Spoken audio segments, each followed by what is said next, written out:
हो गई जी? अरे कहीं नहीं जी, ये पेट्रोल डीजल के रेट है एकदम बढ़े परत है। मिलत नहीं है कोनो जगह। ऊपर से तमई धम एक दिन में वो पूरा गाड़ी बने दे खड़ा हो गए। हे दिनेश, हाँ सेठ। अरे वो चक्का मतलब चेक कर लेते यार, हवा कम तो नहीं है ना? अरे रुक रुक मैं देख लेता हूँ साले, सही बात है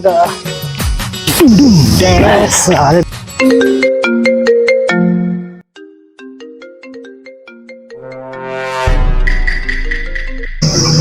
हाँ बोल बे, आ रहे टेंशन मत लेना। बोला 10 लीटर चाहिए ना, शाम के आके लिख देंगे, ठीक है? हाँ चल ठीक लग मैं जान दे फिर। साले को डीजल पेट्रोल लेकर चुरा के पेट रहे हो, डर लगा साले ला। ये साले अब तक भी रहोगे, कहाँ चेक करते हैं? कैसे सब ठीक है? चेक करेस ना? मोला तो ठीक लगा साले। अरे दिनेश भाई, कहाँ हो भाई? चोरी डीजल दूं के रे भाई, मुझे दे दे यार, एकदम काम है, जरूरी दे दे भाई, जल्दी दे। हाँ हाँ हाँ। अच्छा, अपना दिल डीजल पेट्रोल तीन चुरा रहे थे साले तो।